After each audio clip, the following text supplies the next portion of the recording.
I never expected my son's 8th birthday party to turn into a full-blown HOA nightmare. But when Karen, our neighborhood's self-proclaimed rule enforcer, showed up, camera in hand, I realized this wasn't going to be a simple afternoon at the lake. Little did she know, the lake was mine. The morning had started out perfect. Sunlight glinted off the water like a scattering of tiny diamonds, and the smell of fresh-cut grass mixed with the faint hint of pine from the surrounding woods. My son, Jake, was bouncing around in his bright red swim trunks, practically vibrating with excitement as I set up the tables near the water's edge. Balloons swayed lazily in the breeze, and the inflatable slides gleamed under the morning sun. "Dad, hurry up! The other kids are coming!" Jake shouted, practically dragging his little sister along. I laughed, shaking my head, and carried another cooler full of lemonade to the picnic table. Everything was perfect. Too perfect, apparently. From across the grass, I noticed the familiar figure walking briskly toward us. Karen. HOA Karen, as we'd all quietly started calling her. The woman had a way of turning a minor inconvenience into an existential crisis for anyone within a 5-mile radius. I first met her when she tried to fine me for unauthorized landscaping because a bush in my backyard grew slightly past the fence line. Her heels clicked sharply against the pavement. Her eyes, hidden behind oversized sunglasses, scanned every detail like she was inspecting a crime scene. She carried a camera, held it chest tight, snapping photos as she walked. "Good morning, Karen," I called out, forcing a smile. Karen stopped abruptly, her eyes narrowing behind the lenses. "You know why I'm here," she said, voice dripping with faux authority. "I've had multiple complaints. I hope you realize this gathering might be unauthorized." I blinked. "Unauthorized? Karen, this is my property, my lake. We're just celebrating my son's birthday." She tilted her head, her lips pursed. "Property lines can be complicated. HOA rules exist for a reason. I can't just ignore complaints." Before I could respond, she turned. The click echoed across the lake. Jake's smile faltered. "Dad, who's that?" I crouched down to his level. "It's just someone worried about rules, buddy. Don't worry." But inside, a cold knot of frustration formed. This was my sanctuary, the one place where my family could be free. And now, Karen had decided to make it a battlefield. The kids began to arrive, carrying brightly colored gifts and wearing goggles for the water games. I forced a laugh, attempting to keep the mood light. "All right, everyone, let's get this party started." Karen didn't move. She just stood there, taking more pictures, muttering to herself about violations and reporting procedures. One of the parents whispered to me, "Does she ever leave?" I clenched my jaw and smiled weakly. I tried to ignore her. I really did. The cake, a volcano-themed chocolate masterpiece, sat at the center of the picnic table. Jake's friends squealed as I lit the candles. "Make a wish!" I encouraged. Jake closed his eyes tightly, squeezed his fists, and blew with all his might. The flame flickered and went out. Everyone cheered. Then Karen cleared her throat, loudly. "Excuse me," she called, striding toward the table. "You need to cease this activity immediately. I'm calling the authorities if this doesn't stop." My blood ran cold. "Excuse me? Karen, the lake is on my property. You don't get to tell me to stop a private family party." Karen smirked.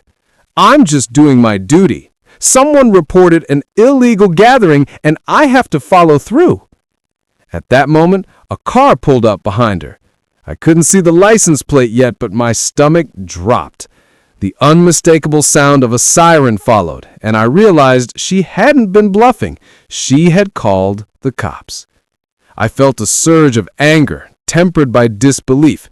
My own son's birthday, threatened by someone who thought rules mattered more than common sense or human decency. "Dad, what's happening?" Jake asked, his little voice trembling. I bent down, looking him in the eye. Nothing, buddy. I've got this. I tried to call out to the kids to stay near the tables while Karen waved at the approaching officers, a triumphant smile spreading across her face. She thought she had won. But Karen didn't know one crucial detail. The lake, the property lines, the truth. This water, these trees, the dock, all of it was mine. I had the deed, the survey maps, the legal documents, everything Karen relied on to intimidate me the second she tried to enforce her version of reality. The officers approached cautiously. I raised my hands in greeting. "Good morning, officers. Can I help you?" Karen immediately began narrating her side, pointing at the children, the balloons, the cake, the illegal gathering. But I held up my survey map, calm but firm. "Officers, this is my property. I have the deed right here. This is a private family event. There are no violations." Karen's eyes widened behind her sunglasses. "Well, but the HOA—" I interrupted. "The HOA has no jurisdiction here. This is my land." The officers looked at each other, then at Karen, then back at me. After a moment, one of them nodded politely. "Ma'am, unless there's another issue, this appears to be a private property matter. We suggest resolving it privately." Karen huffed, fuming, but said nothing more. She turned on her heel, glaring daggers as she stormed back toward the street. I exhaled a long, shaky breath. Jake ran into my arms, hugging me tightly.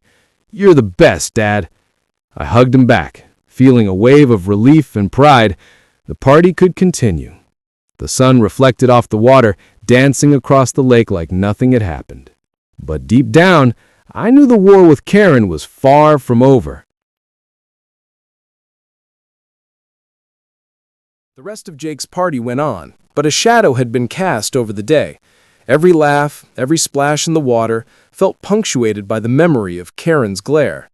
I kept glancing over my shoulder, half expecting her to march back with reinforcements. After the kids ran off to the inflatable slides, I sat on the dock, letting the warm wooden boards soak into my palms. I took a deep breath, trying to center myself. The lake usually gave me peace, but today it felt like a battlefield. "Dad?" Jake's voice broke through my thoughts. He clutched a half-melted ice cream cone, his hair plastered to his forehead. "Do you think she's going to come back?" I crouched to meet his eyes.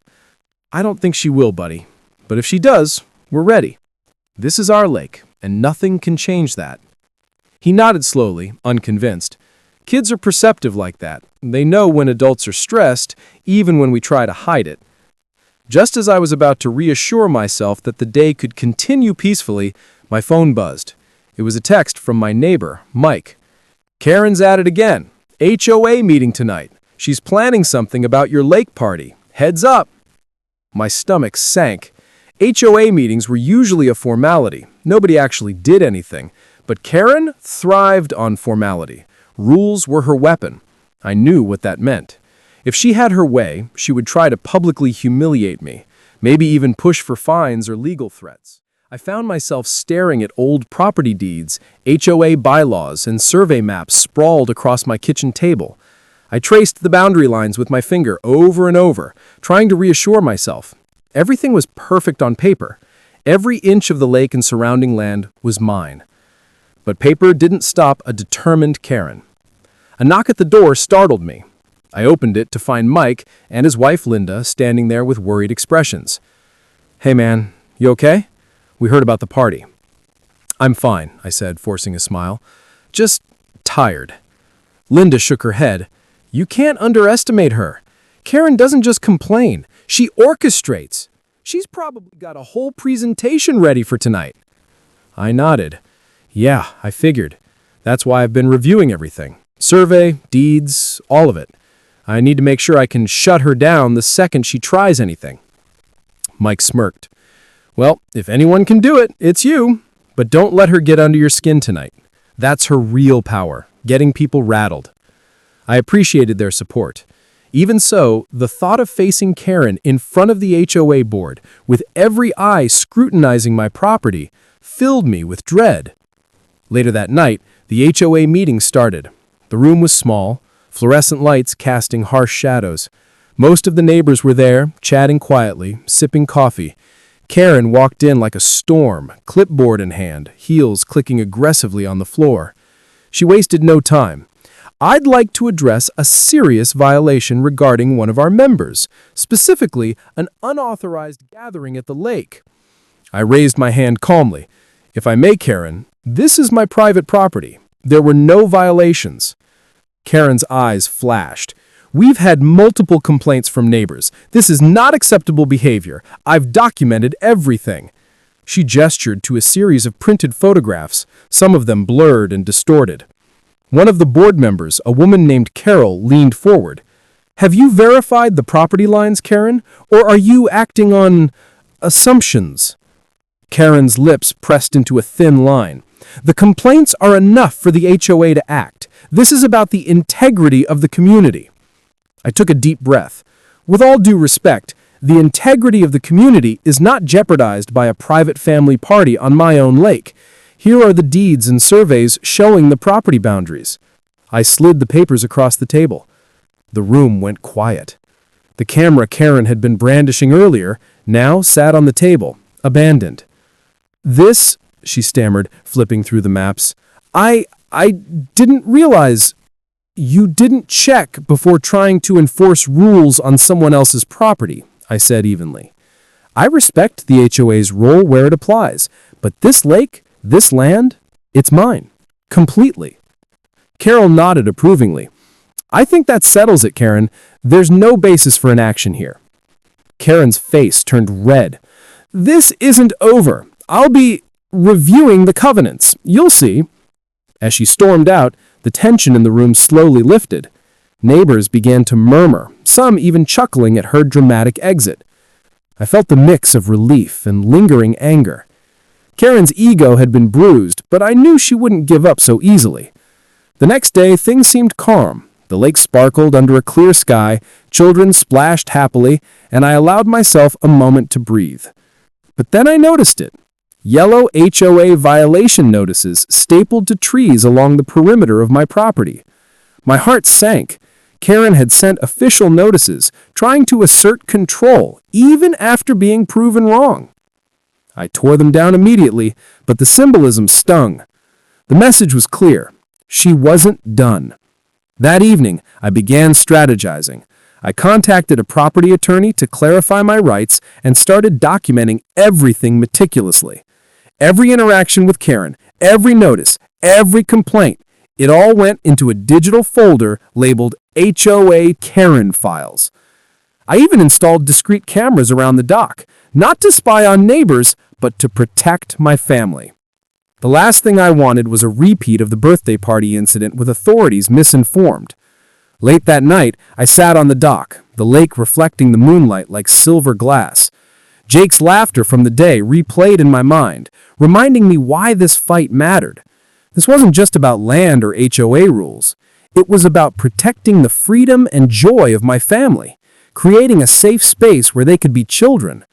I clenched my fists, a mixture of determination and frustration. Karen wouldn't win. Not here, not now, not ever. But Karen had her own plans. Over the next few weeks, subtle attacks began. Anonymous calls to neighbors, petty complaints about landscaping, false rumors about noise violations. Each time, I responded calmly, showing documentation and boundaries. But her persistence was exhausting. One afternoon, Mike called. "You won't believe it. Karen's trying to get the city involved now. She's claiming the lake is a protected wetland and that you need permits." I laughed bitterly. She really doesn't know when to quit. "She's escalating," Mike warned. "This is personal now." And he was right. Every action Karen took was no longer about rules. It was about control, about proving that she could dominate the narrative, about humiliating anyone who dared enjoy life on their own property. I looked out at the lake, now calm and serene. The water didn't care about HOA meetings, complaints, or vindictive neighbors. It reflected the sky, the trees, the freedom I'd worked so hard to secure. I smiled faintly, knowing that whatever came next, I had the law and my sanity on my side. The weeks following the HOA meeting were a strange mix of calm and simmering dread. On the surface, life at the lake returned to normal. Jake and his friends laughed and splashed in the water, the inflatable slides bounced with the occasional squeal of delight, and the dock became my little oasis of peace once again. But beneath that veneer of tranquility, Karen was plotting. I could feel it, like a storm gathering over the horizon, quiet at first, but growing heavier with every passing day. It started with subtle annoyances.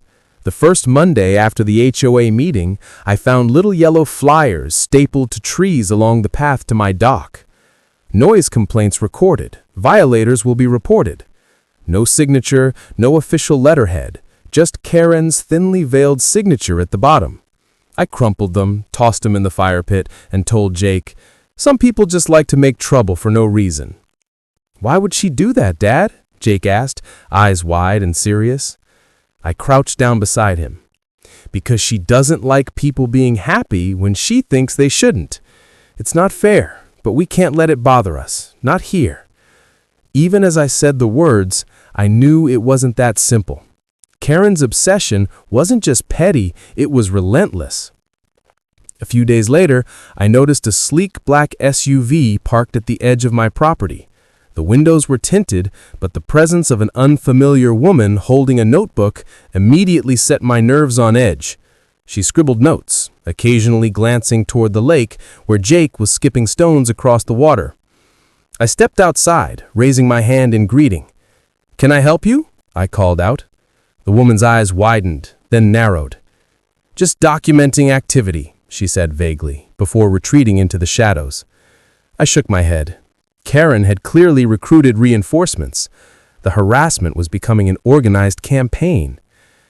The next escalation came when I found an official-looking letter from the city claiming there were alleged environmental violations on the lake, including unpermitted structures along the shoreline, the dock, the boathouse, even the small fire pit I'd built for family evenings. I stared at the paper, incredulous. Every structure had been legally permitted years ago. This was obviously Karen's handiwork, an attempt to intimidate me through bureaucracy. I knew I had to respond carefully. One misstep, and she could spin this into some sort of legal quagmire. That evening, I sat at my desk, maps and blueprints spread before me, a laptop open to property law resources. I made a list of everything she had done, every notice, every photograph, every verbal complaint. I labeled them meticulously. HOA Karen, evidence file. Mike stopped by that night, a serious expression on his face. "You need to be careful," he said, lowering his voice. "I've spoken to a few neighbors. Some of them are getting annoyed by Karen's antics, but she's also spreading rumors about you, saying you're ignoring HOA rules, that you're reckless with the lake." I frowned. "She can say what she wants. The truth is on my side." "I know, but truth doesn't always matter to people caught in gossip. She's smart. She knows how to manipulate perception." I nodded slowly. "Then we need proof. Solid, undeniable proof." The following weekend, Karen struck again. I was hosting a small barbecue for neighbors along the lake. Nothing big, just burgers, hot dogs, and laughter. "Hi, everyone," I greeted, flipping a patty on the grill. "Dad," Jake shouted, running past me with a frisbee. Then I saw her, Karen, standing at the edge of the property line, arms crossed, walking toward her. She smirked. "There's no understanding where violations are concerned. I've had another complaint about this gathering. Neighbors are upset."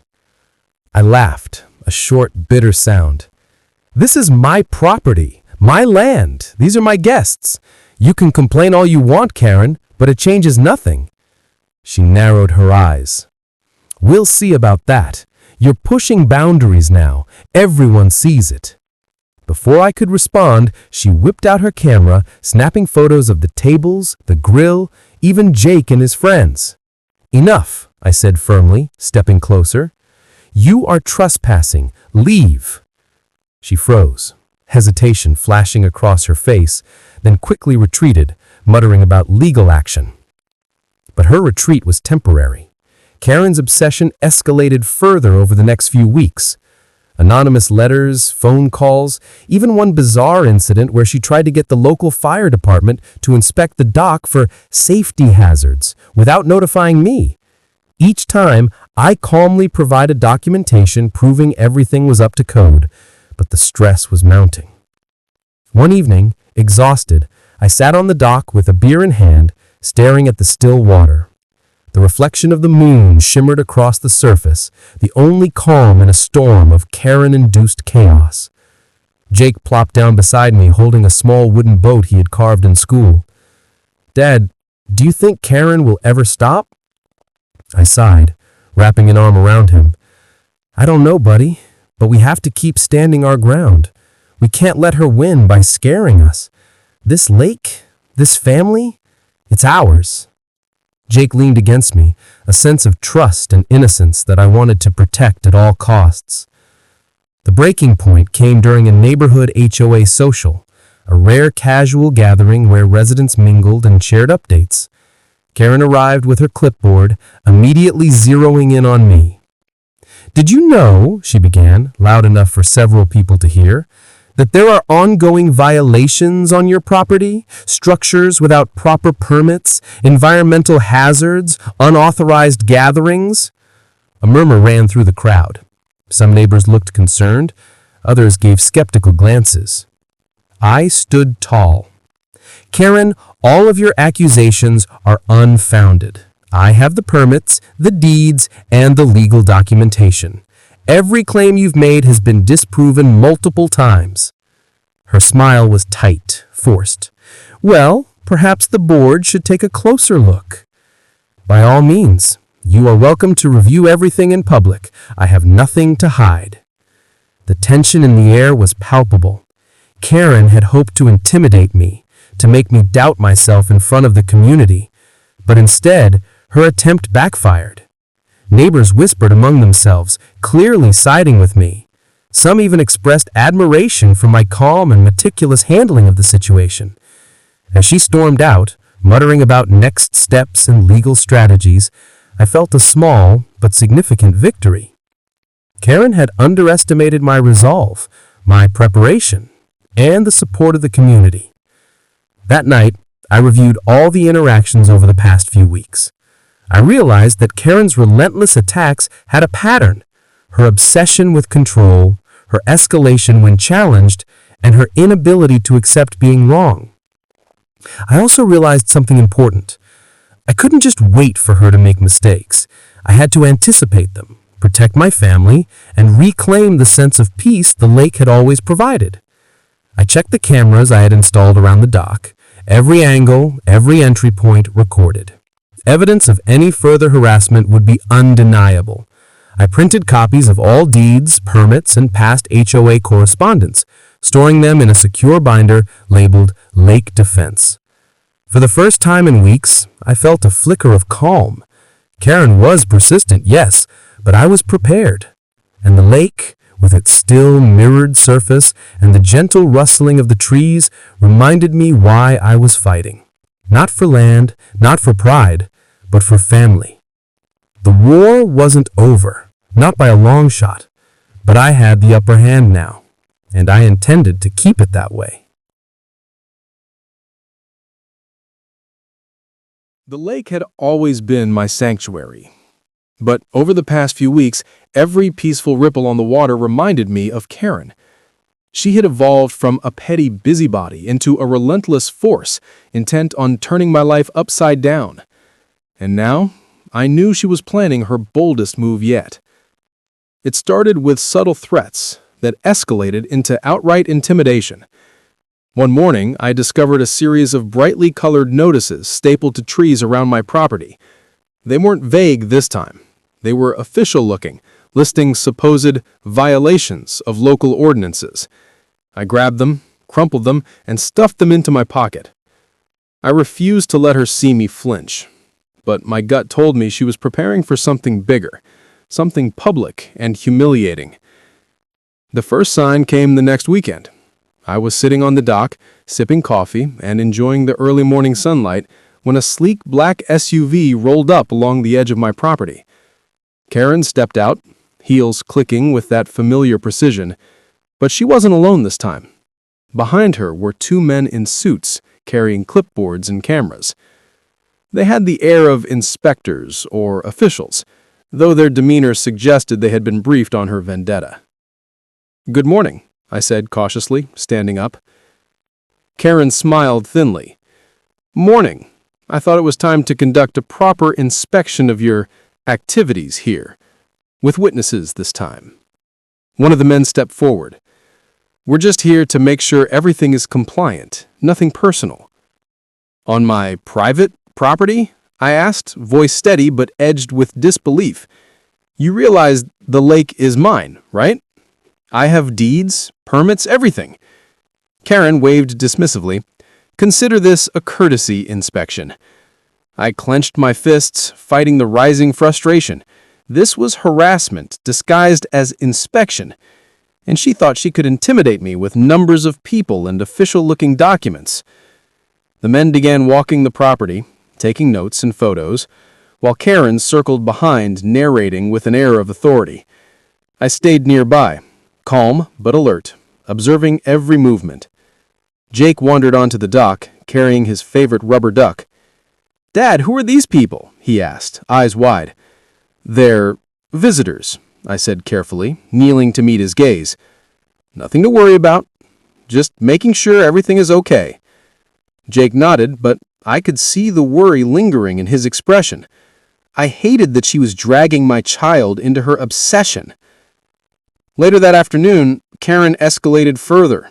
She pulled out her phone and began calling local authorities. I tried to remain calm, but my blood boiled. "You can't just keep calling the city on my private property. I've shown you permits. Everything is legal." Karen didn't flinch. "I have a duty to report potential violations. You're leaving me no choice." By now, several neighbors had started watching from their lawns. Whispers spread. A few curious onlookers even walked closer, sensing the tension. I took a deep breath. "Then, I suggest you wait for the authorities to verify the facts, because every single claim you've made so far has been false. And this time, I have everything documented." Her lips tightened, clearly frustrated by my calm demeanor. She made one final swipe at me with her camera, then stormed off with the men, leaving me fuming but composed. That night, I stayed up late, reviewing every action Karen had taken over the past month. The letters, the phone calls, the attempted inspections, it all pointed to one thing. She was obsessed with controlling this lake, my family, and the narrative surrounding them. I began crafting a defense plan. Not just legal documents, but a comprehensive strategy to protect my property, my family, and my sanity. I set up additional security cameras, labeled evidence folders, and even called a local attorney to ensure everything was airtight. More than anything, I realized I needed to take back control, not react to every move. She thrived on chaos.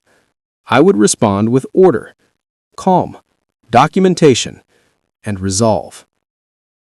The tipping point came the following weekend. I was hosting a small family gathering, just a quiet picnic by the lake. Jake and his friends were playing in the water, and I was showing him how to skip stones.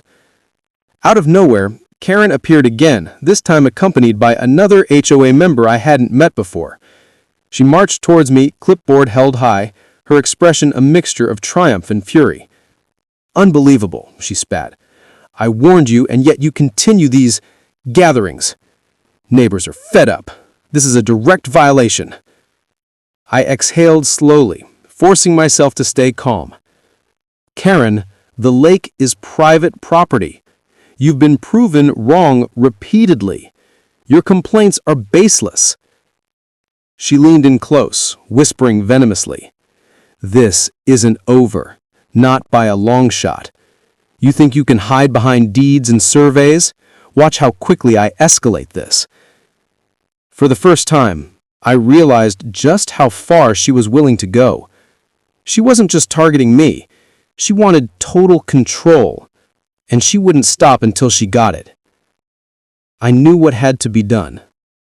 The next day, I gathered all evidence: deeds, permits, HOA correspondence, emails, and photographs of every event she had tried to escalate. I compiled it into a binder labeled HOA Karen, Complete Record.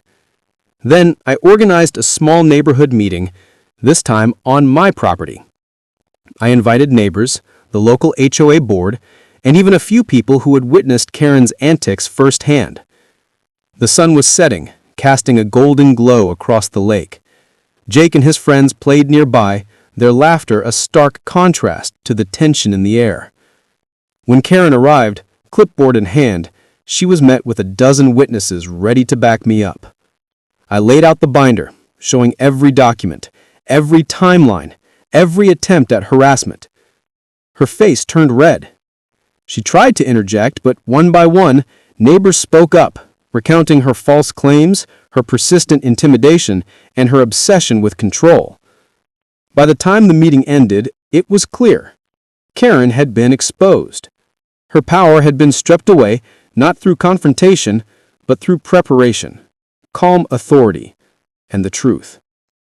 That night, I walked along the dock, Jake's hand in mine. The water reflected the moonlight, serene and unshakable. "Dad," Jake whispered, "does this mean Karen won't come back?" I smiled, squeezing his hand. "She might try, buddy. But we know the truth. And as long as we stand together, nothing can take away this lake or our peace."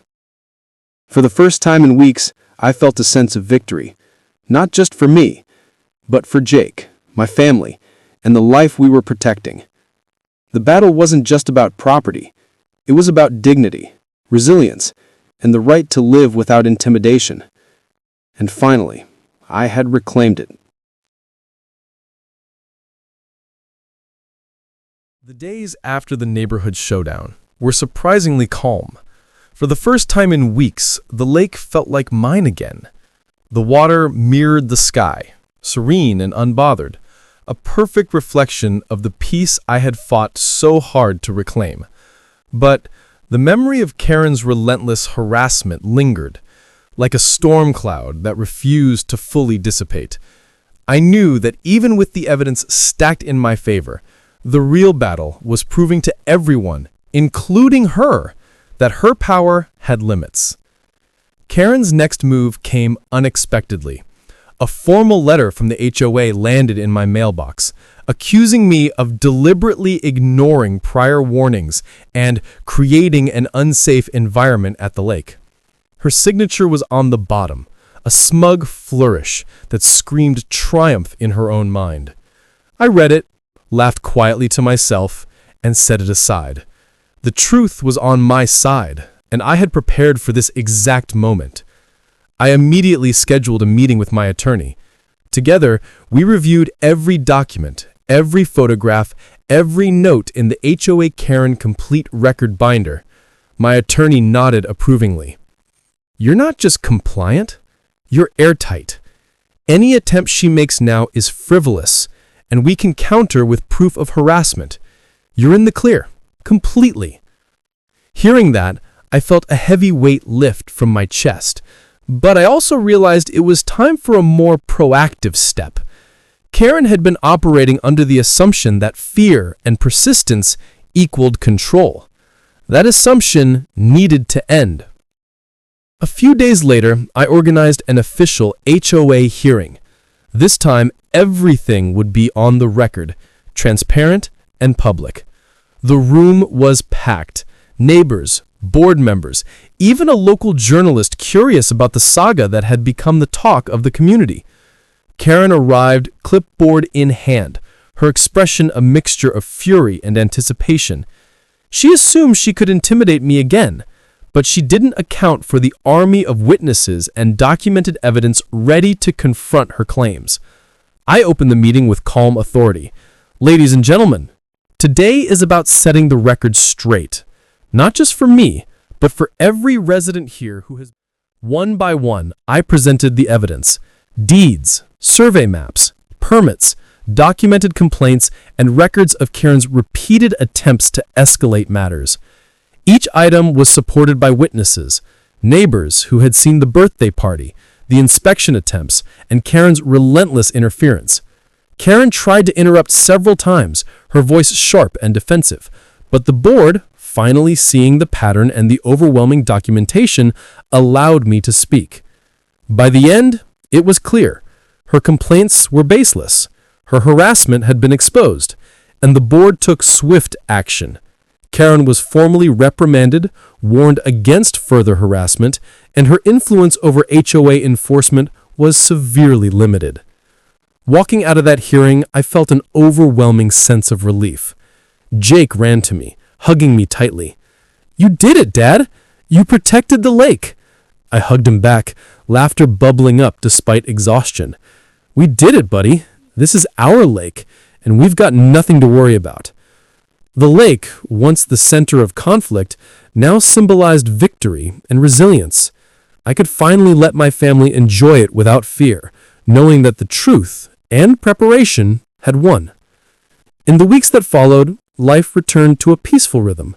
Parties resumed, laughter echoed across the water, and the sun reflected off the lake like a promise of safety and freedom. Karen, constrained by the HOA board, retreated into the background. Her obsession diminished now that the boundaries were firmly established. Even so, I remained vigilant, not out of paranoia, but because I had learned the value of preparation, documentation, and the power of calm authority in the face of chaos. One evening, I sat on the dock, Jake beside me, watching the sun set in streaks of gold and pink. The lake was calm, the world quiet, except for the rustle of leaves and distant calls of birds returning home. "Dad," Jake said softly, skipping a stone across the water, "do you think she'll ever come back?" I shook my head, smiling. "Not if we stay prepared, buddy. And we've got the truth on our side. That's the most important thing." He nodded, content, and leaned against me. In that moment, I realized something profound. The fight with Karen wasn't just about property or rules. It was about defending what we loved, protecting innocence, and standing firm in the face of intimidation. Life after the confrontation was more than peaceful. It was empowering. I shared my experience with neighbors, helping others who had been intimidated by Karen or similar figures. I encouraged them to document, prepare, and stand firm. In doing so, I realized that this battle had strengthened not just my family, but the entire community. And the lake remained ours, a place of joy, laughter, and memories, untainted by fear. Every splash, every laugh, every sunset reminded me of the resilience we had built together. Karen's obsession had faded, but the lessons remained about courage, preparation, and the power of truth.